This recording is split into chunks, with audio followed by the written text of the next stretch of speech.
Hello, friends, and welcome to Perfect Practice. Today, I've got a very, very special interview that I've been looking forward to for quite some time, actually. And I know that if you're a new practitioner starting out, you're going to feel really inspired after my conversation with my dear friend Buddy today. Or you're going to be somewhere in the middle where maybe you've started a practice and you want to evolve your practice. You'll get a lot of value out of our conversation today. And then perhaps you've evolved your practice and then you're trying to figure out what can I do for more people? What can I do for my community? And then how do I evolve my vision from there? And if you fall into any of those categories, you're going to really enjoy our conversation today because you're going to meet someone who I've known for many years, almost 20 years now, um, maybe even more, maybe close to 21, 22 years. And somebody who I would consider a dear friend, somebody who has worked with me by my side in coaching practitioners. So he's very familiar with what it takes to get a business up and running, what it takes to get through some of the sticky spots and some of the challenges that come up. And he runs a very successful and thriving practice. And so he's going to be sharing some of his insights from the journey that he's been on. So without further ado, please welcome my friend, Dr. Buddy Touchinsky. Welcome, Buddy. Thanks for being here. Thank you, Sachin. It's always great to sit down and speak with you, and love speaking about these topics. So I'm looking forward to this. Yeah, me too. So I know we've had a conversation before. This is your second time coming on this show, so I'm excited because a lot's changed and Mhm. evolved for the better since then, and you're making a huge splash in your community. And of course, knowing you and the way you are, you're always looking out to help others. So I know that you're also an open book in many ways and willing to share the ups and downs of running a practice, which is something I really admire about you. What you see is what you get. So thank you Mhm. for being such a great friend over the years and a mentor to me in many ways. And thank you for coaching people in our community. It's been wonderful to see, kind of you ascending to the peak. And I know you're not quite there yet. I don't think we ever are quite there, but it's wonderful to see how far you've come. And I know you want to go to a whole new level. So I'm also excited to unpack that today. Yeah, I can't wait. And I'm just thinking as you're saying that, I'm thinking back. I was right next door here in my old building, and I remember being on the call with you about joining your mentorship. And thinking to myself, it's if I want to do this, I want to do it right. And I loved what you were talking about at the time, and ever since. But yeah, it's pretty amazing to think back at where I was, like mindset, personal growth, biz, everything, and to where I'm at today. And like you said, there's still a lot of work to be done, but it's amazing to look back and reflect on that journey. Yeah, how far we've come, you know what I mean, from our both humble beginnings and just starting out as chiropractors and then, kind of evolving. And you can never take that out of us, but I know there's new hats that we've worn and acquired along the way. Maybe you can give us a quick update on what you've been up to these last couple of years in setting up your practice the way you have it now. Yeah, so I went from started as a chiropractor, and then shortly after getting into practice, I saw a need for diet, lifestyle, counseling, coaching, integrative medicine, functional medicine, whatever you want to call it. And then I got to the point like when we re-engaged after being in school, and then going our separate ways there for a while, and I got reacquainted with you and decided to jump more into the functional medicine world. And then the 2020 hit and shook everything up. So we took things mostly virtual. And then that worked out pretty well using a lot of the systems that you teach in Perfect Practice. And then it got to the point probably around 2021 where I wanted to re-engage with my community and start to get back more into the in-person stuff. So we had been working on an idea for a while, and without 2020 and all that happened after, I don't know if I would have jumped into this, but it was kind of the Control Alt Delete and the it's if that could happen in the world, what happened, then anything could happen perhaps. And I remember sitting down and looking at an email from my landlord asking me if I wanted to take the space that he was adding on to the building, and thinking to myself, if I'm 90 years old on my deathbed and I didn't do this, I would regret the hell out of it. So at that point, I'm like, well, we know, you lose your income because of everything that happened. And we all were okay. And I knew no matter what, I'd be able to fall back on some other things. So why not? Why not? What's the worst that could happen? So we launched what is now Peak Integrated Medicine with 3 other partners. So we have myself, we have another chiropractor, we have a nurse practitioner, and a physician. And it's Dr. Liana from our community. And then we since added another nurse practitioner who works full time in the office here. But essentially, what I wanted to do was take all the concepts we were learning in functional medicine and apply them to a broader audience. And as we know, it's one-to-one functional medicine can be difficult. So how could we work this into more of taking the group program concepts from metabolic reset and some of those types of programs, and then blending it with family medicine. So here we are 2 years later, a lot of bumps along the way. As they say, we built the plane on the runway on takeoff. And but I think we're making it work. We are making it work. I don't think so. We are making it work. We can make it better. But right now we are seeing many people in our community. We have lots of members, and we're getting some pretty good results with those members, and ranging from just the simple family medicine stuff to all the way to the more complicated functional medicine type cases like mold mycotoxins, chronic Lyme, et cetera. Amazing. Well, thank you for sharing that. I'm curious, what were some of the things, the fears that you had that never came true? The fears, and yeah, great question. So one fear is that I'm going to have these partners join me and pay some money, invest, and then I invest basically everything I had at that point, and then it doesn't work out. Then what happens? Now I'm in debt to my partners. Not that it's a debt that, I mean, we all took the risk, but that was kind of soul crushing for a while. Like, what if this doesn't work? They trusted me. It was my idea. I went to them and I said, hey, let's do this. And I sold them the idea. And if it didn't work, that would be that I would have felt really bad about that. And not only that, then my family, of course, and my wife, who's supported me a couple different things over the years and different ventures, and to let her down. So for a while there, that was really clouding my judgment, my vision, and especially when things didn't always go the way we had planned.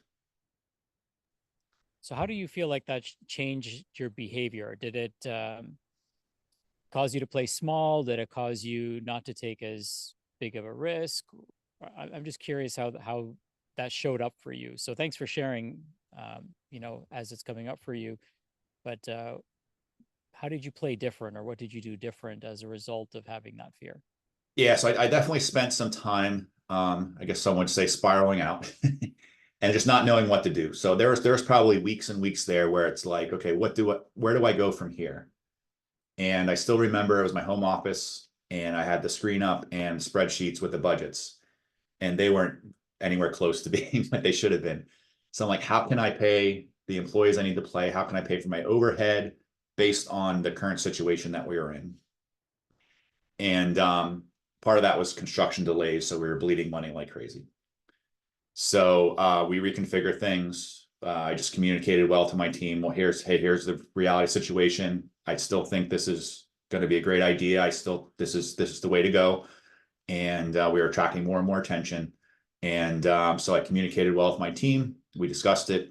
I leaned on coaching. I leaned on your community, and we had some monthly meetings there at that time, and that certainly helped me get through that. And then I have a small business mastermind group that I'm a part of here at home. And without those groups, it would have been very difficult to make it through those times. Because once you discuss those things, and everyone needs that type of support. I mean, it could be a mastermind group, it could be a mentor, it could be a therapist. I think you need some type of people around you to share this stuff. Because if I would have just internalized it, it might have crushed me. I might have not recovered. But I did. And the one thing I just tried to do was just focus on, well, what are the next steps? I like to vision stuff out 5-10 years down the road and picture myself being in that place. One book I think you've shared before is Vivid Vision. And I love that. And but at that time, things were cloudy because the vision wasn't clear. So what I did instead was just focusing, what are the next 1 or 2 steps that I know I need to do, and take those 2 steps, and then just continue that week to week, month to month. Yeah, you just got to know what you want and keep going for it, right? I think one of the things that I like to say is, you're married to the outcome, not the plan, because the plan doesn't always go as we envision it, but as long as we can hold the outcome fixed, like it's kind of like, that mountain peak behind you in your logo. It's like there's only one peak, right? And if that becomes our focal point, then there might be a million different ways to get to the top. And as long as our goal stays steadfast, I mean, if we change the mountain, it's different, but as long as we kind of stay focused on that end goal, it's great to be able to think long term. But then we're presented with things that require our immediate attention and decision making. So, when it came time to making difficult decisions, was there a process that you used? I mean, it could be something as simple as muscle testing, or I know you soundboarded ideas in our community and with the other coaches that you work with, perhaps your wife even. But how did you end up making that final decision? Was there a process that you used? Um, Intuition, maybe. Intuition and just having that vision. So there were nights where I just knew like it was going to work. Like I just had I guess it was confidence in what we were doing. I knew the community needed it. We just needed time to get the message out there. We just needed to keep doing what we were doing. Mm. And one thing that I almost lost sight of and almost made a mistake with was, so we had our initial opening, and I think we had 30 members sign up with our practice. We're a membership-based practice, so people pay a monthly fee, and it includes a set of services. So we had 30 people that were fans of mine, that were followers. So we had those, and then we accumulated maybe 10 to 15 a month after that. So I got like 4 to 6 months out, and I was so worried about building the practice that I almost forgot about the people that were already with us. Mm. And I think it's something that you say often. It's if you, what's it, the first 100 patients or something like that are the most important. If you make them happy, then you don't have to worry about the next 1,000. So that's absolutely true. Where, all right, let's go back and just like make sure we're really taking good care of the people that are already with us, and then the rest will come. Now, there's obviously more to that than that with marketing and advertising and stuff, but that's really helped ground me too, and help me move forward, because I saw the work we were doing, and it made me realize, okay, this is why we're doing it. So just having that vision, having that why we're doing this. Yeah, you kind of answered my next question, which is, what do you do when you feel like you want to throw in the towel? Because I'm sure you came across that at some point, like maybe even asking yourself, is it too late for me to go back to what I was doing before? Did you ever come to a moment like that in the Uh, journey? Maybe a couple hundred times a week early on. Now it's maybe once a month, or if that. But no, honestly, like it was many times a day, probably many times an hour, where it's like, why did I do this? Hmm. And some of that was, it was I was pushing myself further than I did before, because we all get stuck in that comfort level, and we Yep. do what we do. It's easy, it's low stress, it's low friction, and then doing something new is always going to be more difficult. You join CrossFit for the first time, you walk into that yoga class for the first time ever. It's intimidating, it's stressful, there's a lot of unknowns and a lot of fears, and so it was just about doing the work, and then just now what I'm doing today would have crushed me 2 years ago. Now today it's like just normal for me. So we Hmm. just kind of learn to we grow, we get stronger. So I think that was a lot of it, just learning to deal with that. What was the most difficult decision you had to make? Um, I don't know if there was any single one decision.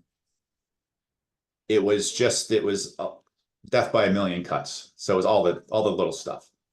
Like, when do we hire someone? Do we hire help? Do we sign up for this program? Do we get a lease on this piece of equipment? Because will that help serve our patients and attract new patients? What do we do for marketing? What do we do with the websites? What accountant do you hire? So it was a lot of just different things like that. And I didn't make all the right decisions all the time, and but we corrected them along the way. And so yeah, I wouldn't say there's any one thing. It was just a lot of different things within a short period of time that made it difficult. Yeah, thank you. Jeff Bezos says that his job as CEO of Amazon, when he was CEO of Amazon, was to make 3 good decisions a day.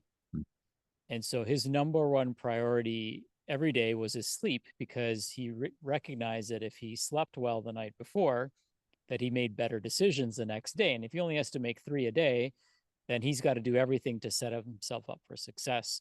So I'm curious, like, what was your equivalent to sleep for Jeff Bezos? And yours might be sleep as well, but I'm curious if there was something that you turned to kind of keep you going, to keep you motivated, to ensure that you were in the right peak state, so to speak. Yeah, so from a personal health perspective, sleep is one of my biggest changes in the past even 5 years. So I've been working on that. But to help keep my head in the game, it was just getting out and talking to people, even at times where I didn't feel like it. Mm. Like I remember the one day I just figured, hey, I'm just gonna walk around town, hand out business cards, and just talk to people.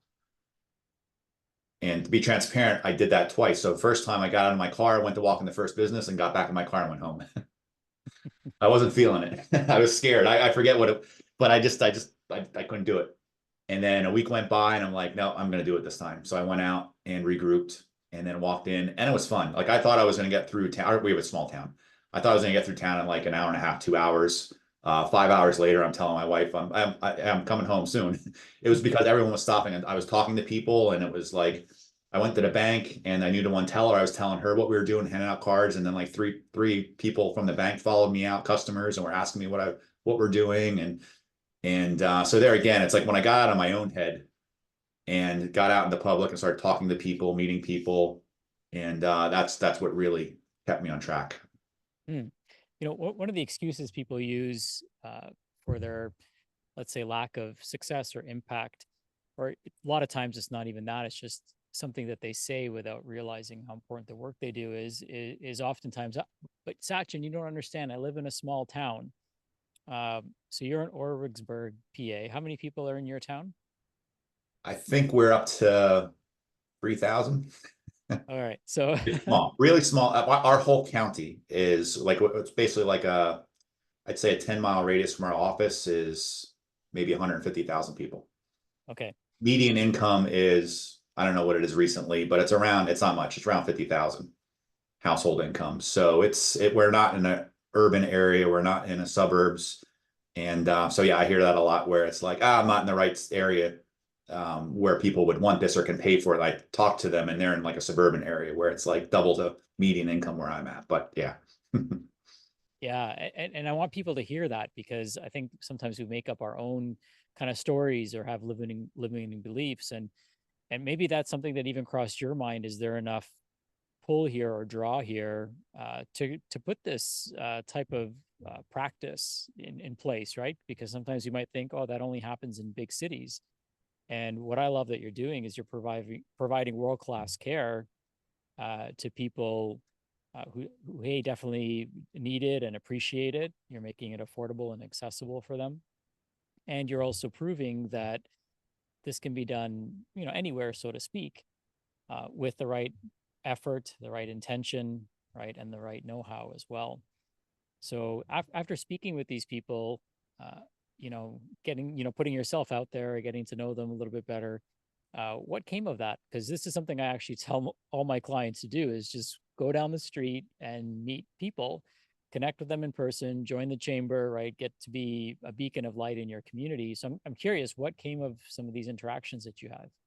Yeah. So one, don't expect it to be immediate or even within a few weeks. Hmm.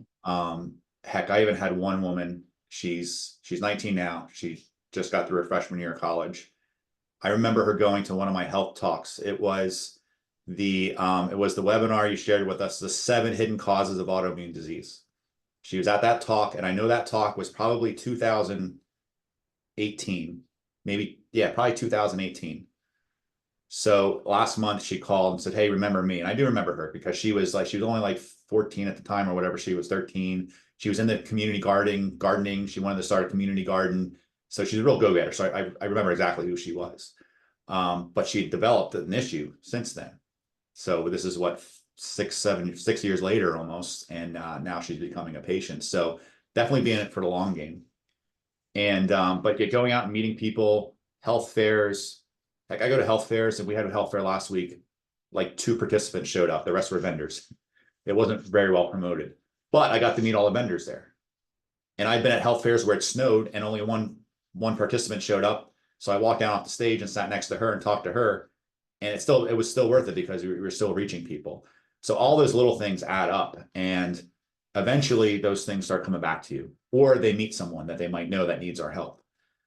And so yeah, I'm a big believer in getting out there and promoting. And you don't always know what you're going to say, what you're going to do, or it's a new situation. Is that group worth going to? I say, hey, if you're not busy and you have the time, get out there and put yourself out there as much as you can, even if you're all virtual. Because when we were all virtual, we still had the majority of our audience from our local area, because those are people that know you and trust you. To become well known on the internet is very difficult. And even like the big names that we hear about, the Mark Hymans, the Osborne, all those people, I'm sure they didn't start their online virtual customer base or patient base all online. It was their local audience first, and then their reputation expands from there. Yeah, I think that's an excellent point because a lot of times we just kind of make up these stories in our head, and they might be partly true, but they never really amount to much. And I love what you said about don't expect anything in return, right? And don't expect a certain timeline of that ROI, so to speak. And when you're building long-term relationships, I think the key is building trust and just being there when people need you, right? There's the four principles we talk about with BANT: budget, authority, need, and timing. And for some people, the timing might be at some point in the future. My philosophy, and I'm sure you share this as well, is essentially treat every person you'll ever meet like a future client, because someday they're going to need you. Someday you'll be the most obvious choice to them, and that isn't why you're friends with them, but just maintain a positive, engaging relationship with everyone you meet, because at some point they're going to seek you out, whether you know it or not. Yeah, definitely. And the other thing that drives me too is that it's seeing people out there that don't know what we do, and they're going off and trying all sorts of things, or don't know what to do, and they're suffering because of it. Or they develop a cancer, they develop a disease, and they're going on drugs with side effects. Like I just had a friend that went on one of the weight loss meds and went blind in one eye. What? He's kind of a friend of a friend. So I was like, man, if he just would have worked with us, if he really needed to work on his metabolism and his metabolic health, maybe he wouldn't have had to have that bad side effect. Man, that is kind of scary to think that, and obviously you didn't know that, but that's why it's important for all of us to, as much as we can, get our message out there in the world. I know you've been ingrained in your community for many years, and when you started this new venture, you probably had at least that familiarity with the community, and I believe you grew up there, if I'm not mistaken. Yeah. Okay, great. So it's wonderful to give back to the people that helped raise you, right? Because it takes a village to raise all of us.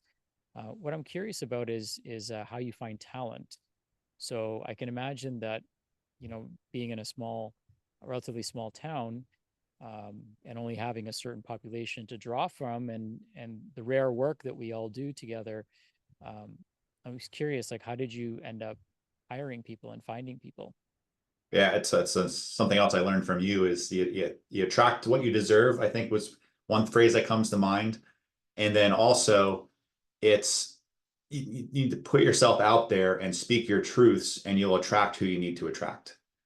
So the example of that is our nurse practitioner. So one thing that we needed a full-time nurse practitioner here at the practice to see people in person, and or a physician, a medical practitioner to do the family medicine part.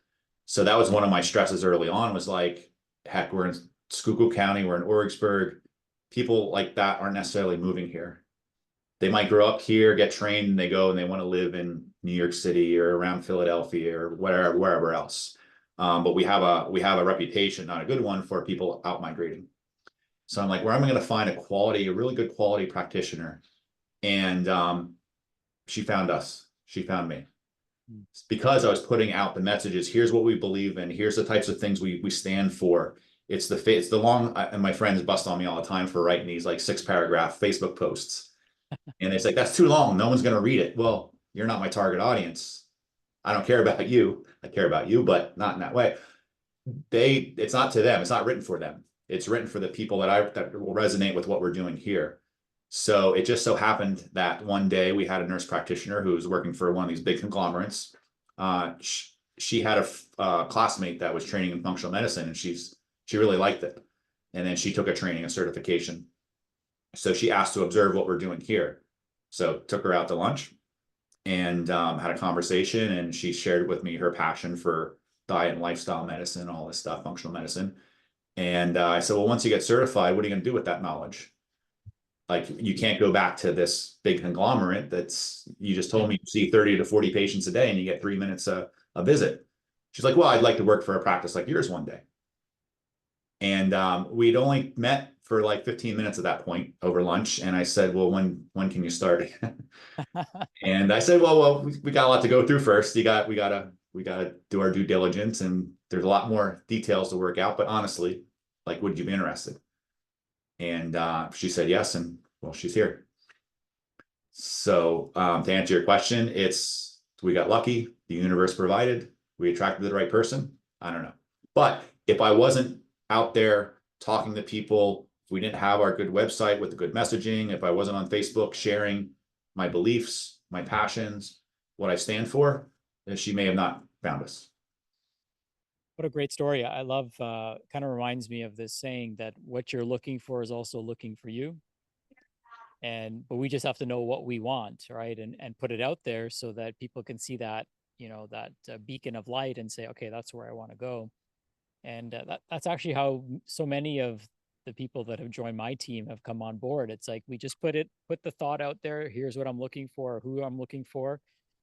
And that person just magically somehow shows up in my life. And it seems like that formula is working for you as well. So keep it up. When you talk about marketing and promotion, I know that you were doing a lot of it on Facebook, and really putting the message out there, letting people know what you were doing, making people aware of it. You have always shared powerful information, and I've always appreciated your content, and you're very balanced in the way you share things too, which I think is really rare, especially because health can be very polarizing. And I love how you see both sides of the coin. I'm curious as to what messaging you felt like landed the most for people. If you identified any patterns that phrases or things that you did that really said, you know what, that post really converted well for me, or that message converted well. Have you done any post-mortem analysis or have any insights there that you could share? Yeah, well, first, I wasn't always good at that. Early on in Facebook days, when we would just share our thoughts, and I wasn't always balanced, and it would become polarizing. And I realized that winning in a debate doesn't necessarily mean you win. Mm. It just turns some people away. And I also learned that it's not wise to attack the people in the system. It's the system. So when we're talking about the medical system, I see a lot of posts that sometimes I cringe at a little bit, where it seems a little bit of attack on providers. So doctors, physicians, nurse practitioners, they're doing the best they can. They don't know what they don't know. So I try to toe that line where I'm criticizing the system, which has plenty to criticize, but still acknowledge that the people in it are just doing their best. They're just trying to stay above water, Mm-hmm. and they're trying to help people. They're not evil people. They're not just in it for the money. They're not. So all of that stuff. So I try to keep it balanced, but that took some practice and took some making some mistakes. Then from there, what I realized, and this so I learned from others, so this isn't all, there's a lot of people that's, like you said, it takes a village. So what I've learned over the years, that the people don't necessarily care about our great functional medicine program, or our what our packages include and what our program includes, but they care about solving their problems. So I tried to focus more on that. And what really helped me with that was spending some time, and this was a marketing professional that I worked with, kid right out of school. He actually dropped out of college to help. And I think I was like a second client. I didn't know that at the time. He didn't tell me. Fake it till you make it. But one thing he did with me, he's like, hey, I want to talk to 5 of your best patients. and just introduced me out, say we need 20 minutes to chat. And I think his shortest interview was an hour and a half. And he recorded everything, transcribed it. And what we noticed that these people were saying the same things over and over again, why they chose to come and work with us. And they were saying the same things about their previous experiences in healthcare, their frustrations, how it made them feel, and what they were worried about. So from that, we compiled, they were all saying like the same bunches of phrases. So like 80% of those interviews were very, very similar. So we use those phrases in the messaging. And one great example of this is shortly after that meeting, I had a talk in a coffee shop about 20 minutes north of here. New audience. The only person that knew me there was a coffee shop owner. Everyone else were seeing me for the first time. So it wasn't a real like friendly audience. And we talked about IBS and gut issues. And I used some of that language that I'd gotten from that meeting with the marketer from our interviews. And for the first time in my life, I had people walking up, like standing in line to talk to me afterwards, saying, like, man, you finally, like, someone finally gets what I'm going through. Finally, a doctor that understands that constipation isn't just, oh, it's a little bit difficult to go, but it can be really life altering. And I credit it to just using, we called it there, he called it um, voice of the customer or voice of the client. And that resonated versus what we think they want to hear. We're Yeah, focusing too much on what we do. yeah, and I think we kind of not that we're not empathetic, but when we don't have the pain acutely or the issue acutely like the person does, then we forget what that might feel like, even if we did have it at one point.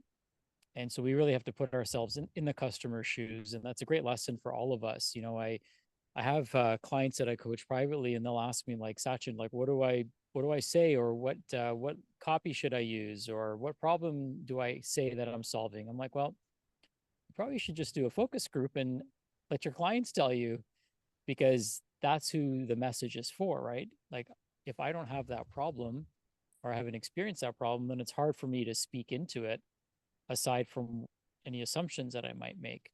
And what I think is important might be different than what they think is important.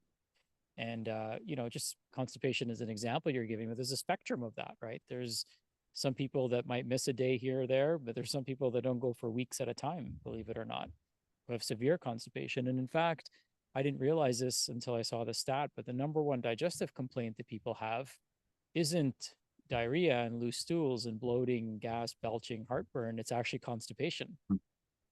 So it is a huge problem for people. But yeah, I think it's really crucial if we can do focus groups or have someone like this gentleman who did it for you. I don't know if he offers that as service is not, but he offers that as a service at the moment. But I think interviewing your clients or having somebody do that and capture their words is hugely beneficial. It's an invaluable tool and resource. And in fact, there's ways that you could potentially do it now, which would be a little bit assumptive, but I would say probably 80 to 90% accurate, as you can actually do it through ChatGPT by giving it the right prompts and asking it the right questions. It can extract from, you know, the entire internet to pull answers for you. So that might be maybe version one is asking ChatGPT, and then version two is actually doing it. And then for this discovery calls, so if you do free calls before people join your programs, record all of them and transcribe them. And then you can collect that data. And I haven't played with it yet. So I need to find an efficient way to pull the transcripts from Otter. But I want to feed it into something like ChatGPT and say, hey, with all of this information, can you pull out the most common phrases? And there's probably going to be ways to do that if you train it the right way and ask it the right questions. Yeah, absolutely. I think it's a wonderful point. I mean, there's all this, you know, data that we could be recording and all this information that we could be recording. And before, you know, AI, you're like, what am I going to do with all of this? Or I don't have time to watch that, or I don't have time to review this. But you can actually get feedback from different AI services. There's actually one called Read AI, which actually coaches you as a speaker on you know, your audience's engagement level. It reads their face and body language to see how engaged they are in the conversation. It will tell you how many filler words you're using per minute. It'll tell you how many words per minute you're speaking. So in real time, you can actually like kind of coach yourself as well by using tools like that. And I think it's important, that we have some sort of feedback loop. So real time is always great because you can adjust on the fly. And then again, recording or acquiring the transcripts from the recordings and then plugging that in somewhere and getting some feedback would be a great idea as well. And probably the most important part of that is listening and shutting up. Because one thing I did early on with my discovery calls was I'd probably talk to 90% of the time. I would be exhausted at the end of discovery calls. Now I'm energized because they're doing all the talking and I'm interjecting here and there. And when you give them time to talk, one is like a lot of people have said, like I haven't been able to get all this out because I don't have the time this is a free call and I'm paying to go somewhere and I haven't had the time to get all this information out and share this. And two, you learn a ton by just letting people say something and pausing, just giving that 3-second pause at the end of them speaking, because that's when they really tell you what they feel and what they're thinking. And then listening to all of that, I think I need to go back and add them up over the past 2 years, but I'd say at least 500 calls. And it's amazing how much of the same things are said over and over and over again. And you can get to the point, and sometimes I got to hold back because I'll start to predict what they're saying and interject. And sometimes it's cool because they're like, yeah, how did you know that type of moment? But other times I don't want to cut them off. But yeah, you can almost predict what they're going to say before they even say it. What are some common phrases that come up for you? The most common one is I go to my family doctor on an annual basis. They run the blood work, and I tell him I feel horrible and I have all these problems, and he comes back and says, blood work looks great. See you next year. Like I hear that over and over again. Or they'll get their thyroid tested because of fatigue. They'll get treated with a medication. They'll go back in. They won't feel any better, but the doctor says, yep, thyroid's normal. My work is done. It's essentially the attitude. So that they hear that a lot. Or if they go to specialists, and I don't know if this is a GI doc thing around me or it's GI docs in general.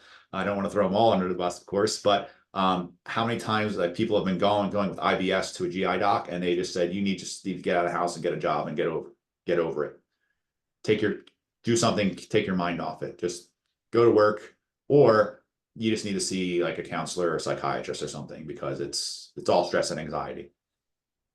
And it's usually women, unfortunately. Yeah, it kind of takes me back to something you said earlier. So is it the individual or the system in a situation like that? Right. And I think it's a bit of both. I think we have to all hold ourselves to a certain level of accountability as practitioners, especially the role that you play certainly for the people that come into your life and into your practice, for the role that I play, and all of us who are listening to this. We have a certain responsibility to our clients to listen and make sure they don't feel gaslit. And thank you for sharing that, because it does. I would say we hear that often as well, is that people don't feel seen, they don't feel heard. I remember I went to my parents, they had a doctor's appointment. They haven't seen a doctor in years. And then they're just like, let's just go go see a doctor. And so I went with them, and there's a huge sign in the front that says, your appointment today, you're only allowed to talk about one problem. And I was just like, thankfully, they don't have any problems. And the doctor couldn't believe that they were not on any medication. So, she asked them a whole bunch of questions, and she was asking me a bunch of questions because I was there with them. And, but I can only imagine if somebody has multiple conditions, like how many different appointments are they going to make to answer those questions. And in a situation like that, I would say it's the system's a problem, right? And because she certainly went above and beyond, and we talked about more than one thing. But I think we also, as practitioners, need to be empathetic towards what our clients are going through. And I bet you a lot of gastroenterologists never had the issues that they're trying to resolve. And in fact, most specialists probably never had the issues that they're trying to resolve. And that's not what perhaps drove them to do that. Whereas I feel like a lot of functional medicine practitioners, it's not our first rodeo, right? It's kind of our passion project, if you will. And we usually start with ourselves as the client. So we can be very good at relating what the client is going through and the journey and the frustration and all the things that they have that come up for them. Right, right. And I think part of it too is they're probably frustrated because they can't help. I think probably some of them feel that way. And but I'd almost rather hear them say, look, I can't help you with what I do. You need to seek answers elsewhere versus, like you said, gaslighting them. Yeah, because then they don't know what to do, right? Then they don't even have a possible solution. So I think it's great that these things happen because then they end up in our practices, which can be the best thing that ever happened to them beyond just their initial complaint. Because you and I both know we can take them a lot further than even what their baseline was. But yeah, it's just I wish it didn't have to be that way. Right. Yeah. So tell me a little bit about Peak. Like what's some of the things that you guys offer, services that you guys offer there? What's included in the membership? Yeah, so in our membership, we try to make it as all inclusive as possible. I think it's really good value and sometimes maybe a little bit too much, but we like it that way. We like to over deliver. We have basically all year, it's unlimited family medicine. So people can come in for their initial workup and earaches, cold flus, whatever. There's no limits on that. There's no extra copays or anything like that. We also include 12 chiropractic visits a year. We have to put a limit on that because people will be here every week getting adjusted if it was totally free. So we do 12 at no cost, and then we have a discount on the rest. And then we have diet and lifestyle programming. So a lot of your viewers are familiar with the metabolic reset program that you teach. It's essentially that. And to help make it efficient, we do group Zoom visits. We also have some in the office, some options in the office where it's groups. But we do group Zoom visits that allows people from wherever to join. We're licensed in PA, so we can see anyone in PA. But that's the foundation. So we have basically three phases. Phase one's the foundational stuff: diet, lifestyle, sleep, hydration, movement, all that good stuff. And then we run comprehensive blood labs to get a good baseline. So liver, kidney function, nutrient levels, mineral levels, cardiovascular risk. We do advanced panels on that. We do advanced panels on metabolic health. And then we address what we find what we or fix what we find. And then from there, that usually gets us through the first month or two. Then from there, if people are having issues that remain and they have more work to be done, then we can start doing the deep dive.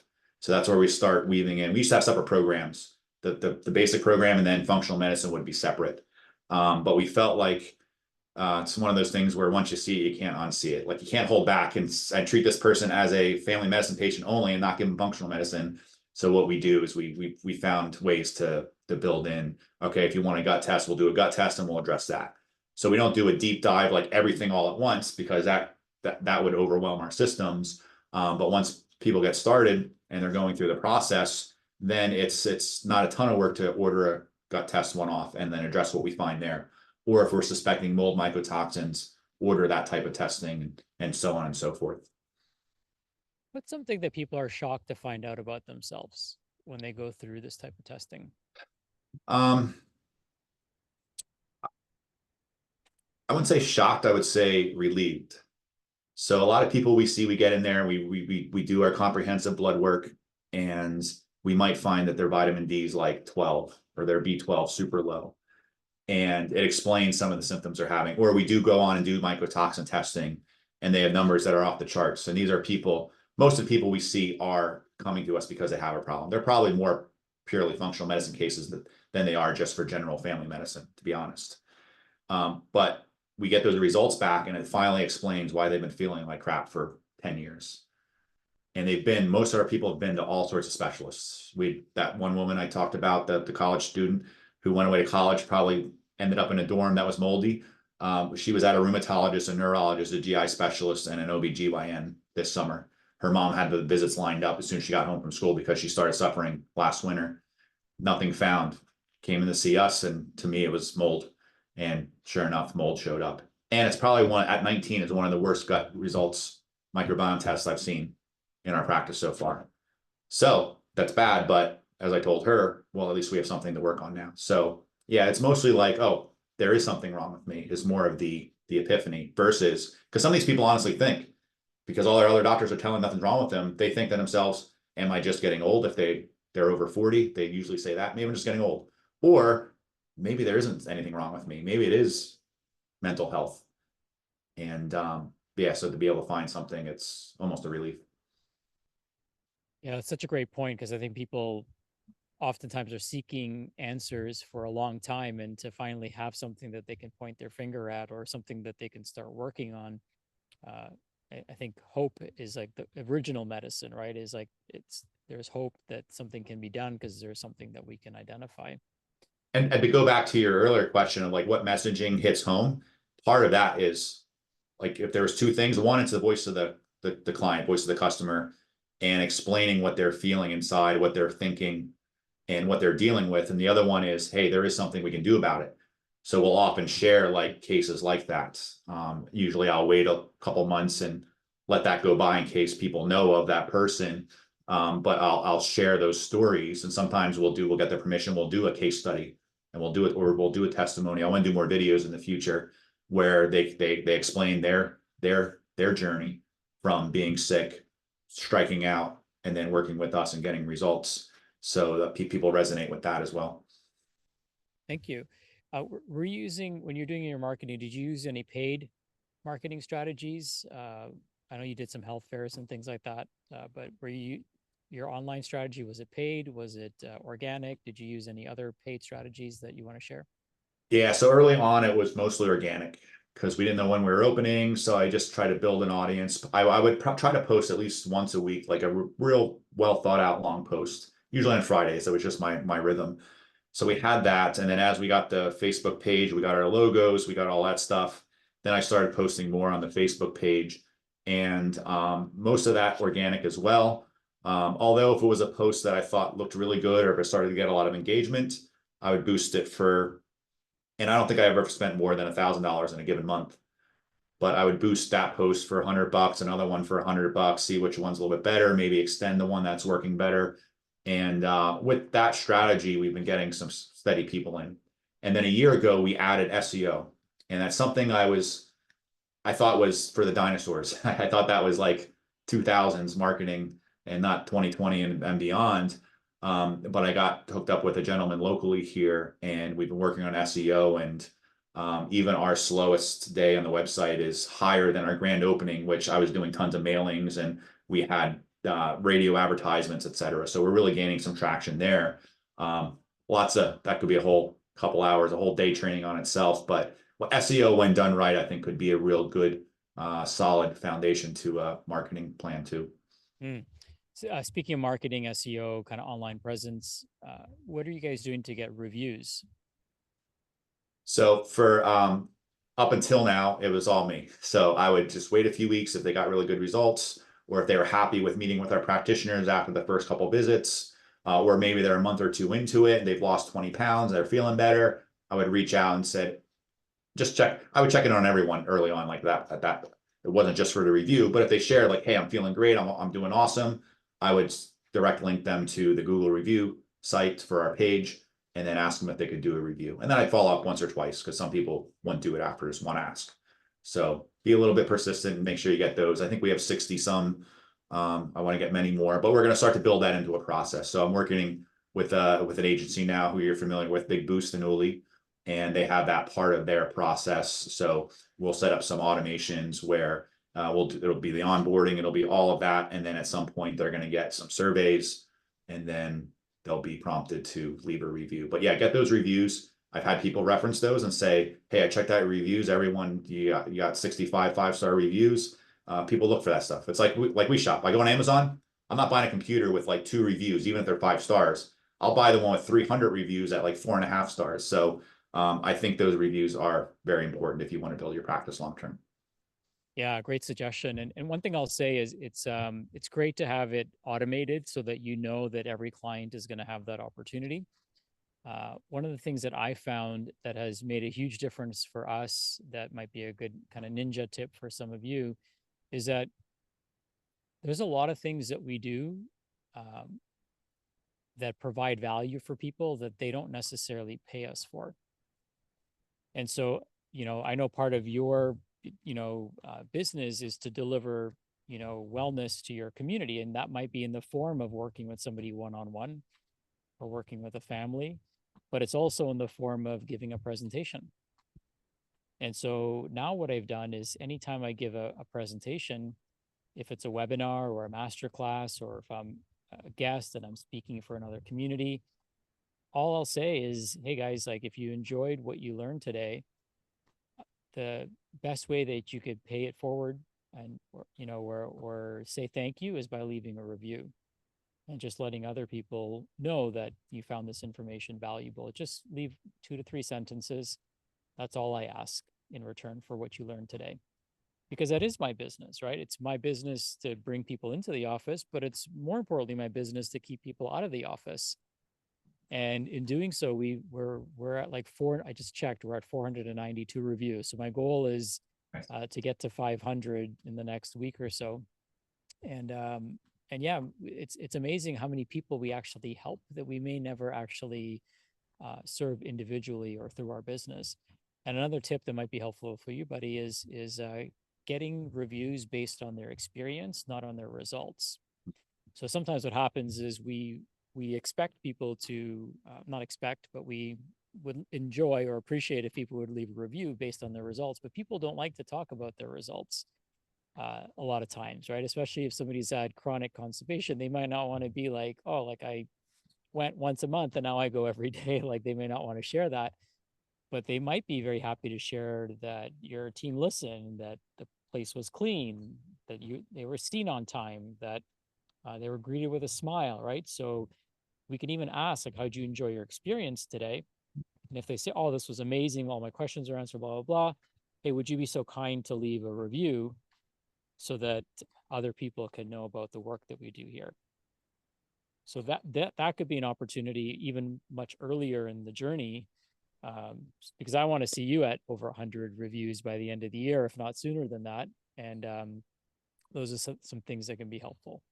Absolutely. So I know we talked about a lot, we covered a lot, and I love for you to perhaps share where people can learn more about the work you're doing. You talked about your website. I'd love for people to check out your website and see if they can get some tips and clues on how they can improve their website presence. If there's a place that they can follow you online, I'd love for you to share that as well. And I'd also love to have you share kind of what is your vision for the next 3 to 5 years. So I know I packed in 3 questions there, but I'll let you start by sharing your vision, and then we'll share how people can get a hold of you. Yes. So my vision is continue to grow this, and part of my vision with this type of practice was to bring practices back to the providers, because a lot of the medical providers I know, family medicine, they're in these big conglomerates. Most during COVID went out of business, went bankrupt, and got bought out and got gobbled up by large hospital systems and large corporate medicine systems. And by all accounts, they're hating life. High volume. They have very little control over what they do on a day-to-day basis. So I'm going to take this model that we're doing here of direct primary care, one, proving that, hey, doctors can own their own practices and practice the way they see fit, and they don't have to be slaves to the insurance anymore or to big corporations. And then 2, integrate in the functional medicine and chiropractic, because it just makes sense to have everything under one roof. Because you shouldn't, if you have back pain, you go to the doctor, they're not going to be able to do much for it. So the chiropractor's here, walk down the hall, see the chiropractor. So I like that part of it. And as part of the vision for our personal, the business here, who knows, we might have in 3 to 5 years, we might have 5 to 10 locations. We'll see. We'll see how we want to scale this, if we can prove it works. And so yeah, that's where we're at with that. But we need to perfect our systems here first before we take the show on the road. We're close. We're 80% to where I want to be before I would want to replicate this. Amazing. Well, I'm here cheering for you, brother. Thank you for what you shared today. What's your website and where can people follow you online? Yeah, check out our sites. It's peakintegrativemed.com, and you can check out what we have going on there. We also have a Facebook page and Instagram page at Peak Integrative Med. And then I was telling Sachin before this, I'm the only Buddy Touchinsky in the world, I think. So if you look for me on Facebook, is the primary social media account that I use, where I'm the most active. So if you want to follow along with what I'm doing, what I'm posting, I'm always looking forward to connecting to others. So just look for me, Buddy Touchinsky, Touch in Sky. Amazing. Thank you, Buddy. And for all of you that know Buddy, you know how amazing he is. And for those of you who are learning about him for the first time, uh, wonderful human being, amazing social media wingman. He's always got your back, but he'll always put you in your place too. And I just love our friendship and relationship. Thank you so much. Here's to continued success to you and the rest of the team at Peak. Thank you. Bye for now.